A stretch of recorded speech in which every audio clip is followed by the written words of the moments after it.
Chaz, we've been hearing today about your extra work after practice. Kirby was bragging about you and Kamara was bragging about you right there.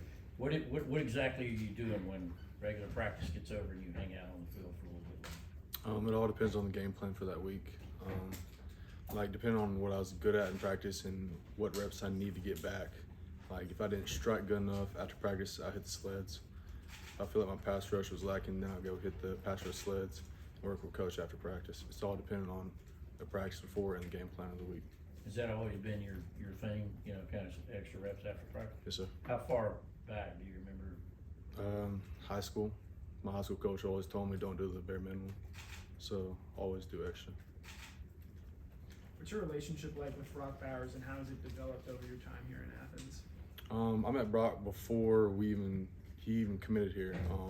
Me, Brock, and Van Griff all kind of knew each other through recruiting. It's kind of developed over time, and we're all best friends throughout now, and we have a really good relationship. Culturally, how do you help a guy from California get used to living in Georgia? He's from the country of California.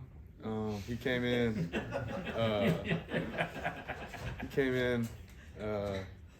He could fish. He could hunt. So it wasn't that much of a cultural shock to him, but he transitioned very well. I mean, you've gotten to know him and everything, and you said you guys are good friends. What's it like watching him go out there and kind of have the season he had last year, and then go out there on Saturday and get all the attention he's gotten from opposing defenses? I mean, he's kind of become a star in short order. What's it been like seeing a friend experience that? It's really no shock because he does it every single day of practice. I mean, he's a great player, and he doesn't take a rep off in practice, and it shows. He plays in the game just like he does in practice. The two words that your coach used to describe you was consistency and toughness. What can you do to make sure that the other guys are also bringing those things, especially after a big win like Oregon, where it's easy to get complacent? Just holding the standard. Not playing to the level of the competition, but playing at our standard and how high that we want to play. Going back to like the Dan Bellamy days in Georgia, they kind of pride themselves as edge rushers just being and outside linebackers is being the Wolfpack. Is that right? Yes. So do you feel like they kind of helped set the standard a couple of years ago? And do you have a nickname yourself that some of those guys have given you? They set the standard for us, and we always try to be the toughest people in the field, most consistent, and try and be leaders on defense. And its nickname is White Wolf. You got two Brocks. Do you call them Brock 1 and Brock 2, or when you say Brock, they both answer? You got nicknames for them too? It all depends on the situation. If you're around them, then you have to look at one of them, and they still both kind of look at you. It's kind of a hard situation. What's the biggest thing you've taken playing behind Robert Beal and then of course Nolan Smith on the other side? Just their experience. I mean, Nolan, he's been playing since he was a freshman. He knows the ins and outs of this defense. He knows how to play. He knows all the small things in the game. Just listening to him and Bill, I mean, taking advice from them is the best thing that I can do, and just hope it rubs off on me.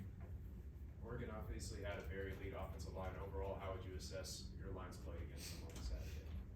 Our D-line or O-line against them? D-line against their O-line. I mean, we played our game. We played our physical, fast, and I think it shows by the stats how we played. You're getting coached by somebody new this year. I don't want to put your coach's name, but Dreba. What do you think about him? I mean, what's kind of been his impact on you thus far? He's had a big impact. I mean, himself, he played at Colorado. He was a 4-year letterman there. He was a player himself. So he gives you the inside version of how everything is, not just the playbook and how it is on the whiteboard. Chaz, how much do you think, guys that are second and third string, knowing that you're not going up against a top 25 team this week, know that there might be an opportunity for more playing time? Does that kind of, crank up the intensity for some of those kind of guys? I mean, I think we practice to a standard every week anyways. So how we practice, how we play, and everybody on our team is held to that standard no matter what string it is. So it's next guy up. What special teams units are you participating on? All of them. All of them? You have first team on all of them? I'm first team on everyone except punt. Yeah, so you out there. Thank you.